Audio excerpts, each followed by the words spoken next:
এই জন্য চ্যাপ্টার 5-এ আমাদের 2টা জিনিস বাকি আছে, যে 2টা জিনিস আমি এখন আপনাদের শেখাইনি, আজকে শেষ করে ফেলবো ইনশাআল্লাহ। দেখেন এই 2টা জিনিস, একটা হচ্ছে তাসহিল আর একটা হচ্ছে ইমালা। এটাও খুবই রেয়ার, মানে চ্যাপ্টার 5 এর এই যে নিচের এগুলা সবগুলো হচ্ছে খুব কম আসবে আপনার সামনে।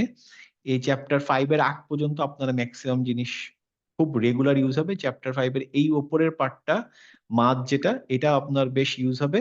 বাট এই নিচের জিনিসগুলা খুব অনেক পেজ পরে একবার পাবেন। রেগুলার পাবেন না। আচ্ছা, এইটা হচ্ছে তাসহিল। তাসহিলটাও খুবই রেয়ার। আমার হিসাবে আমি মনে হয় এক জায়গায় পেয়েছি এটা। যেহেতু আমরা যে কিরায়াতটা রেগুলার ফলো করি সেটার মধ্যেই একটাই আছে। এখন কেরায়াত বললে অনেকে হয়তো ভাববেন কেরায়াতটা কি? উম আমরা যে কোরআনে যেভাবে পড়ি বা আমাদের সাবকন্টিনেন্ট বলেন বা ইভেন নরমাল আরব ওয়ার্ল্ডে যেইভাবে আমরা মানে সূরা পড়ি, সেইটার এক ধরনের পড়া। আবার আরেক ধরনেরও পড়া যায়। এরকম বেশ কয়েক রকমের কেরায়াতে কোরআন পড়া যায়। হ্যাঁ? তো আমরা 7 যে রকম। হ্যাঁ? ৭ রকম মনে হয় না? হুম। হুম। তো এগুলোর মধ্যে আমাদের যেটা আমরা রেগুলার ফলো করি সেটাই মোটামুটি খুবই নরমাল। এটা সবাই জানি, আমরা এভাবেই পড়ি। তো এই এই যে পড়াটা, এইটার এইটাতে আপনার আমরা যা যা রুলস ফলো করেছি সবগুলো অলরেডি শেষ। এই একটা জিনিস আছে যেটা হচ্ছে তাসহিল। এই তাসহিলটা অন্য কেরায়াতে খুব রেগুলার, মানে ধরেন একটু পর পর এই জিনিসটা আছে। কিন্তু আমাদের কেরায়াতে যেটা আমরা রেগুলার পড়ি সেখানে এই যে আম, একটা জায়গায় আমার আপাতত খুঁজে পেয়েছি, একটা জায়গায় সূরা ফুসসিলাতের এই 44 নম্বর আয়াতে এই জিনিসটা আপনারা পাবেন। দেখেন এখানে এরকম একটা ছোট্ট ডট মতো থাকে। হুম, এই দেখেন হামজা, তারপর একটা আলিফের উপরে কালো ডট। হ্যাঁ, এই জিনিসটা এই সূরা ফুসসিলাতের 44 নম্বর আয়াতে এই জিনিসটা পাবেন। এইটা যখন থাকবে এটার উচ্চারণটা একটু ডিফারেন্ট হবে। হ্যাঁ, এর তাহলে আগে আমরা আমি বললাম ভাইয়া যে ওই যে ওটার উপরে একটা রাউন্ড গোল্লা থাকবে আর এটা শুধু একটা ডট। শুধু একটা কালো ডট। ডিফারেন্স আছে দুইটার মধ্যে। হ্যাঁ, কারণ এটা ওটা ওটা ছিল হচ্ছে খালি কালো, মানে খালি গোল্লা আর কি, গোল্লার মাঝখানে খালি ছিল।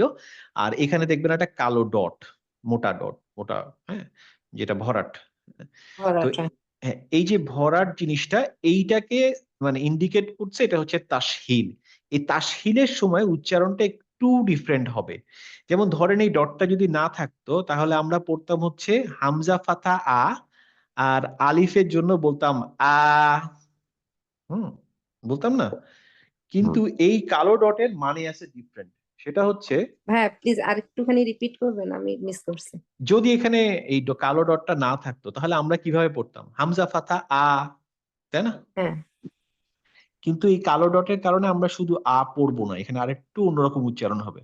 আচ্ছা। তা আমরা একটু প্রথম থেকে পড়ে আসি, এখানে অনেক কিছু লেখা আছে।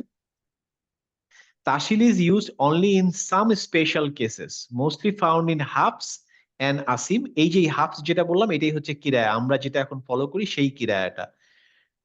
বাট এই কিরায়া যেটা মানে অন্য এতে অনেক বেশি ইউজ হয়, আমাদেরটাতে খুব বেশি ইউজ হবে না। হ্যাঁ, in Hafs you may rarely see তাসিল, মানে আমরা যেটা হাফস করি হাফসের আসলে এই তাসিলটা খুব রিয়ারলি পাবেন, অন্যগুলাতে পাবেন। এবং অন্যগুলা কিন্তু আপনার যদি কোনো আম, কি বলবো আফ্রিকান কোনো কারির যদি রিসাইটেশন শোনেন, সেখানে দেখবেন কিছু কিছু জিনিস ডিফারেন্ট।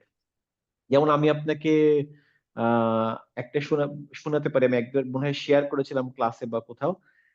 যেমন ধরেন আমরা বলি না ইহদিনা সিরাতুল মুস্তাকিম সিরাতুল লাযিনা আনআমতা আলাইহিম, এই আলাইহিম আরেক জায়গায় বলে আলাইহুম। আলাইকুম। লেখা আছে আলাইহিম, মানে হায়ের নিচে কাসরা আছে, কিন্তু সে পড়ার সময় বলে আলাইহুম।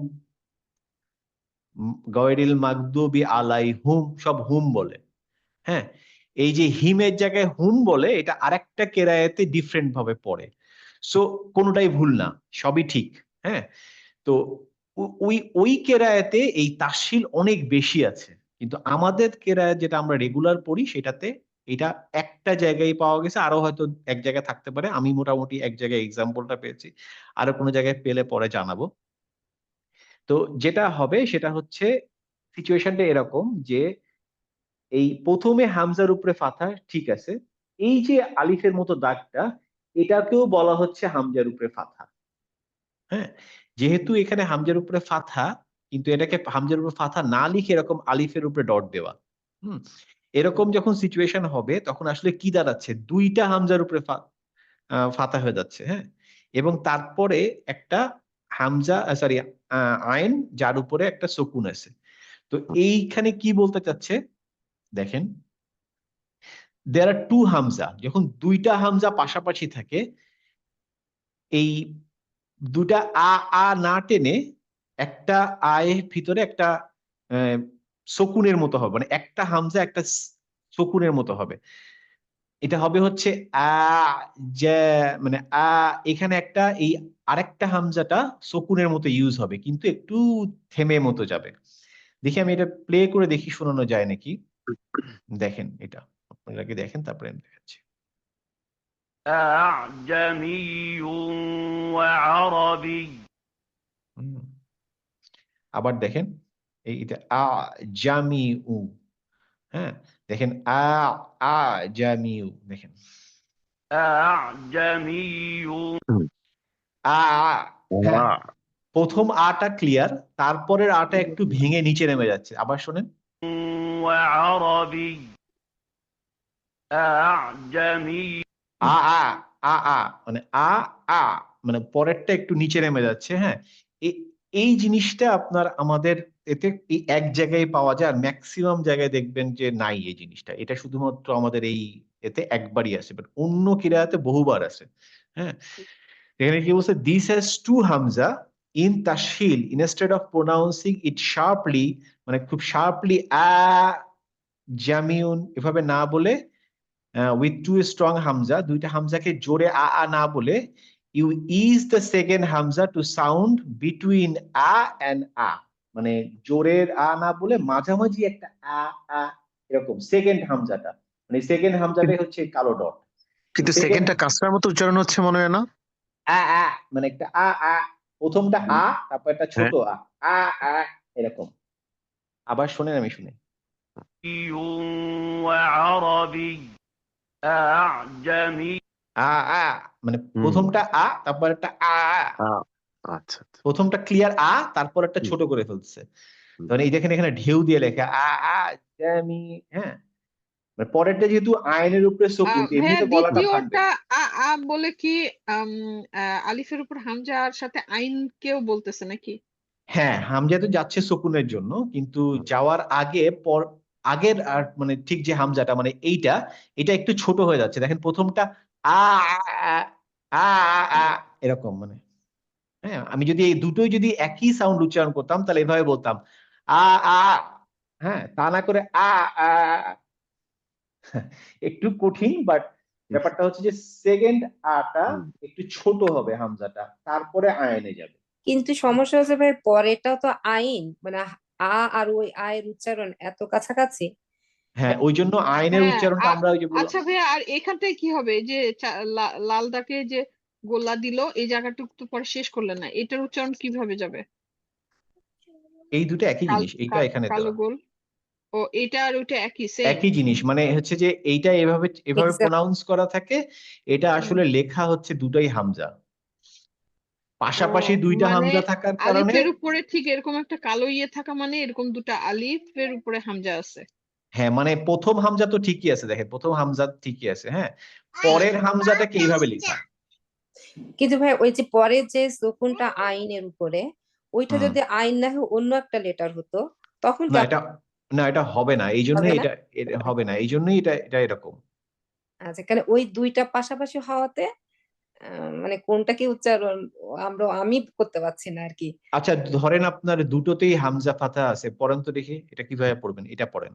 আপনি ধরেন এই রুলসটা জানেন না, তখন আপনি হুম, কিভাবে পড়তেন? right. আ আ হ্যাঁ, এই যে বলছেন না, সেকেন্ড আটার বেলায় সাউন্ডটা ছোট করে ফেলেন। একটু করে ফেলবো। আচ্ছা, মানে প্রথমটা তো হ্যাঁ, তারপরে হ্যাঁ, হামজার সাথে আইন সুকুন, হ্যাঁ, তাহলে পড়েন। তখন আপনি নর্মালি পড়েন, ধরেন এই রুলসটা আপনি জানেন না, আপনি যেভাবে পড়তেন সেভাবে পড়েন। আ আ হ্যাঁ, যা, না বলে ওই পরের আটা ছোট করে ফেলেন। তাহলে আ হ্যাঁ, প্রথমটা আ আ আ। আর এরকম পরে সবসময় আইনই থাকবে সুকুন স্টেটে যেটা। বললাম না এই পুরা এই একটাই কিরাতে আছে। একটা আয়াতই আছে। আচ্ছা আচ্ছা। আচ্ছা এখন কথা হচ্ছে যে এখানে অনেকে ভাবতে পারে যে মানে আমি এটা এভাবে পড়লে কি হবে, মানে একদিন মানে রুবিনা বা কেউ একটা বলছিল যে আমি যদি এভাবে পড়ি না পড়লে কি সমস্যা, তাই না, মানে কি কি ক্ষতি হবে নাকি, মানে অর্থ চেঞ্জ হয়ে যাবে নাকি। এখানে আসলে অ্যারাবিকের আমাদের যে আমরা যে পড়ি এটা একটা মাথায় রাখতে হবে একটা জিনিস যে আমরা যে কোরআন কিন্তু আমরা রিটেন আকারে পাইনি, তাই না, কোরআন কিন্তু পেয়েছি হচ্ছে আমরা অডিও ভার্সনে, তাই না। তো যেহেতু আমরা কোরআন অডিও ভার্সনে পেয়েছি আমাদের কিন্তু মানে এই প্রত্যেকটা উচ্চারণ আল্লাহ রসুল সাল্লাল্লাহু আলাইহি ওয়াসাল্লাম যেভাবে করে গেছেন আমাদেরকে সেইটাই করতে হবে, সেটা আমাদের আসলে কোনো উপায় নেই। হুম। মানে আমরা যদি এখন ভাবি যে এটা যদি উচ্চারণটা না করি তাহলে সমস্যা কি, সব সময় যে অর্থই সমস্যা তা না।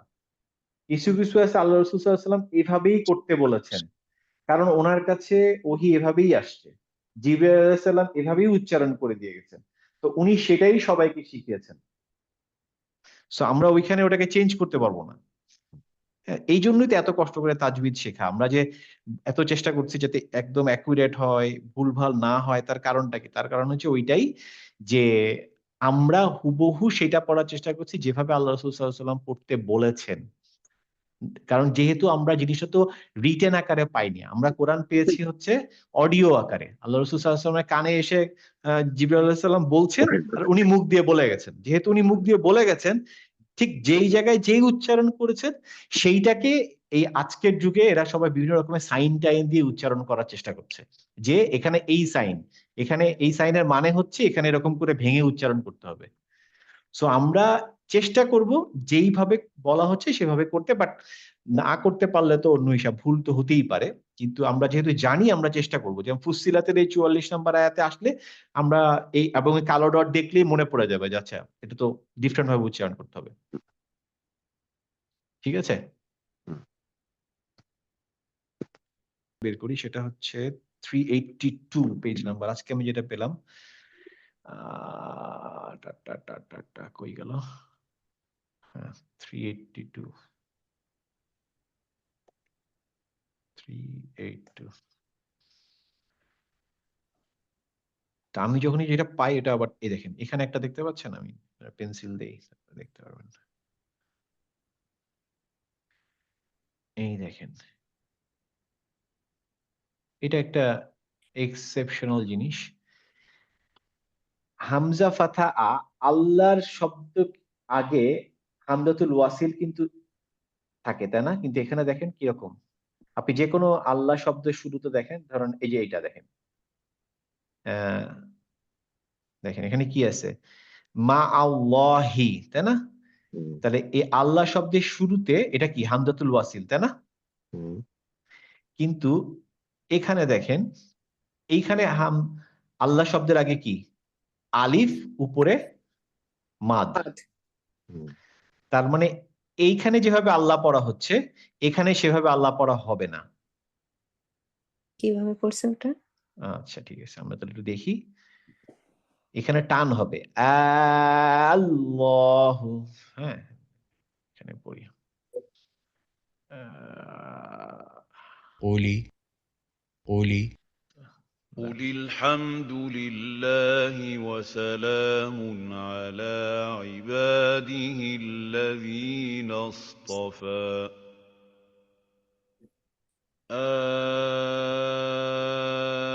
الله خير أما يشركون আচ্ছা উশরিকুন। আচ্ছা এবার আমাকে একটু কেউ হেল্প করেন তো, এখানে একটা মাদ হয়েছে তাই না, হুম। এই মাদটা কি মাদ, আমরা তো মাদ শিখেছি তাই না, মাদের নামটা বলতে পারবেন কেউ? এটা অ্যাটাচড সাথেই তো, একটা Attached। ওয়ার্ডের ভিতরেই তো, তার মানে মুত্তাসিল। তাই না আমি জানি না, মানে আমি ওইখান থেকে ধারণা করি যেহেতু একটা শব্দের ভিতরে ওটা। কিন্তু এটা যদি আপনি নাও বলতেন ভাই, আমার যদি পড়তে বলতেন তাহলে তো আমি ওইভাবেই পড়তাম, আতে অতটা টান দিতাম, তারপরে কতটা টান দিতেন?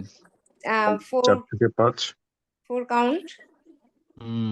দেখি আমি দেখি আমাদের ক্লাসের মধ্যে সবচেয়ে মনে রাখছে কে মাদটা, বিশারদ ভাই? এখানে কত কাউন্ট হবে? আদৌ কাউন্ট হবে কি হবে না? অবশ্য ওনে শুনে ফেলছি যেহেতু হবে, কিন্তু এখানে কত কত কাউন্ট টান দিছে হ্যাঁ বলেন 6 তো? কাউন্ট। আমি বুঝতে পারছি এবার, মনে হয় 6। আচ্ছা, মনে হয় লোকের সাথে কথা বলে লাভ নেই, আমি আমার ফার্ম লোক চাই যে না না, যেটা আমি পারফেক্ট উত্তর বলছি, দিবে। হ্যাঁ হ্যাঁ, এটা 6 কাউন্ট। হ্যাঁ, এটা লাজিম, এটা লাজিম হওয়ার কথা। উর্মি আপা? হ্যাঁ ভাইয়া, আমার মনে হচ্ছে লাজিম। লাজিম। তাই না? শারমিন আপা? ভাইয়া আমার কাছে তো সে অ্যাটাচের কাছে গেছিল, এখন তো আপুর আবার বলতেছে অ্যাটাচ কন্ট্রাক্ট। যে বলতেছেন, অ্যাটাচের কনসেপ্টটা কিসে ছিল বলেন তো? মানে আমরা মাদকে দুই ভাগে ভাগ করছিলাম তাই না? একটা হচ্ছে হামজা দিয়ে, একটা হচ্ছে সুকুন দিয়ে। আপনি যে জি। অ্যাটাচ আর ডিটাচ বলতেছেন সেটা হচ্ছে হামজা রিলেটেড, মানে মাদ আলিফ, মাদ আসলির পরে যদি হামজা থাকে তখন ওই অ্যাটাচ আর ডিটাচ। ও, এটা তো হামজাটা আগে। ও, সুমন আপা, আপনি হামজাটা থামেন, দাঁড়ান, আমি অন্য ভিতরে আরেকজনের জিজ্ঞেস থাকে। করেন। না, আমি ভুল হ্যাঁ, বলে ফেলেছি তো, হ্যাঁ, এই জন্য মনে হচ্ছে না আমি না, একটু একটু থামেন, একটু থামেন, আমি শুনেন, জাস্ট শুনতে থাকেন। বলেন শারমিন আপা। ভাইয়া ওই যে মাত্র আমরা 4টা শিখছিলাম না, একটা হুম ছিল আপনার মুত্তাসিল, আরেকটা হুম ছিল মুনফাসিল, হুম আরেকটা হচ্ছে লাজিম, আরেকটা ছিল হচ্ছে আপনার ওই যে কি জানো। লিস সুকুন, হ্যাঁ। হ্যাঁ ভাইয়া, ওইটা ভুলেছি। কিন্তু প্রথম দুইটা আর পরের দুইটাকে আমরা ভাগ করছিলাম না? একটা হচ্ছে হামজা রিলেটেড, দুইটা হ্যাঁ হচ্ছে হ্যাঁ হ্যাঁ, হামজা রিলেটেড, আর দুইটা হচ্ছে সুকুন রিলেটেড। জি। প্রথম দুইটার ভিতরে একটা ছিল হচ্ছে মুত্তাসিল মুনফাসিল, মানে অ্যাটাচ ডিটাচ, ওইখানে হামজা রিলেটেড, মানে মাদ হামজা আসলির পরে ঠিক একটা আছে। হামজা থাকবে, সেটা এক শব্দের মধ্যে হতে পারে, আলাদা শব্দের মধ্যে হতে পারে, জি তাই তো? জি। তো এখানে কি হামজা আছে মাদ আসলির পরে? মাদা না, মাদাসলি পরে তো মাদ হামজা আসলি থাকে। কোনটা? মাদ আসলি হচ্ছে এই যে হামজার পরে আলিফটা, তাই না? জি। তো কিন্তু এরপরে কি হামজা আছে? না। তার মানে ওই প্রথম দুইটার একটাও হবে না, অ্যাটাচ ডিটাচ একটাও হবে না, ও, কারণ আমাদের হামজা রিলেটেডই না ওইটা। তার মানে আমার আছে আর দুইটা, আর দুটাই হচ্ছে সুকুন রিলেটেড। তার মানে এখন আমার মাদ আসলির পরে সুকুন আছে কিনা বলেন? মাদাসলি পরে সুকুন না ভাই, এটা তো সাদা আছে। সাদ্দার ভিতরে সুকুন থাকে না? হ্যাঁ হ্যাঁ হ্যাঁ, সাদার মধ্যে ওই হিসাবে তো জি জি ভাইয়া, হ্যাঁ, তাহলে তো তো সুকুন এই আছে। জন্য সাদ্দার ভিতরে সুকুন। তার মানে হচ্ছে এই নিচের দুইটা, একটা হচ্ছে মাদ লাজিম আর একটা হচ্ছে মাদ লাস সুকুন। লাস্ট সুকুন মাদ যেটা। লাজিম কখন হয়? মাদ লাজিম হয় যখন সেখানে সুকুন থাকে, মানে ইমিডিয়েট পরে সুকুন থাকে। আর মাদ যেটা লাস্ট সুকুন, সেটা হচ্ছে সেন্টেন্সের শেষে গিয়ে, এটা তো সেন্টেন্সের শেষে না, তার মানে ওইটা না, হবে না। তার মানে তাহলে এটা ভাই হচ্ছে ওই যে মাদ মাঝখানে। লাজিম, যেটা জি, হচ্ছে লাজিম। অবশ্যই পড়তে হবে, এবং 6 কাউন্ট, মানে হাইয়েস্ট কাউন্ট। জি, মাস্ট রিকোয়ার্ড আর হচ্ছে 6 কাউন্ট। জি হ্যাঁ, ভাইয়া। এটাই হচ্ছে মাস্ট রিকোয়ার্ড এবং 6 কাউন্ট। তো যেহেতু ওখানে ওই হিসাবে এটা চলে আসবে হচ্ছে মানে আপনার যত উপরে তুলতে পারেন, তারপর আল্লাহু। উম, ভাইয়া ভাই একটা হাসির বলেছে, এটা হচ্ছে কি, যেটা ধরেন এই ঢেউটা একটু বড় দেখলে মনে করি কি ওইটা 6 কাউন্ট দিয়ে, এটা ঢেউটা একটু ছোট লাগতেছিল তো এই জন্য ওইটা মনে করছে যে না না না না, এই যে দেখেন এইটা কত হবে বলুন তো? এখানে যদি আপনি স্টপিং সাইনে না থামেন তাহলে এটা কি হবে? আহ ইস ইস্তফা, এখানে একটা আলিফটা টান হবে না? জি। এটা কত কাউন্ট হবে বলুন তো? ধরেন এখানে স্টপিং সাইন নাই। আম তাহলে ভাই এটা 4 to 5 কাউন্ট হবে না? আচ্ছা, তাহলে কোন আপনার রুলসটা ও বলেন, না, কোন রুলস? পাশে ভাই পাশে এটার পরে তো আবার আছে, হামজা আছে। হ্যাঁ তাইলে তাইলে তো ভাই এটা হবে ওই যে মুত্তাসিলের মধ্যে পড়ে যাবে না? হ্যাঁ, মুত্তাসিল হচ্ছে অ্যাটাচ, এটা হচ্ছে হ্যাঁ, মুনফাসিল, আলাদা। জি, আলাদা হয়ে গেছে, হ্যাঁ ইয়েটা। হ্যাঁ, তা কোনটা আমাদের জন্য ম্যান্ডেটরি, যেটা পড়তেই হবে? মুত্তাসিল না মুনফাসিল, অ্যাটাচটা নাকি ডিটাচটা? ওই যে মুত্তাসিলটা পড়তে হবে, আর ওইটা হচ্ছে পারমিসেবল পরেরটা, যেটা মুনফাসিল গুড, ছিল। তার মানে এটা এটা হচ্ছে মুত্তাসিল না, এটা হচ্ছে মুনফাসিল। এটা যদি নাও পড়েন কোনো সমস্যা নাই। সমস্যা হবে না, জি। হ্যাঁ, তো তাহলে ইস্তফা, আপনি একটা ঢেউ দেখার সাথে সাথে যে লম্বা টান দিবেন দরকার নেই,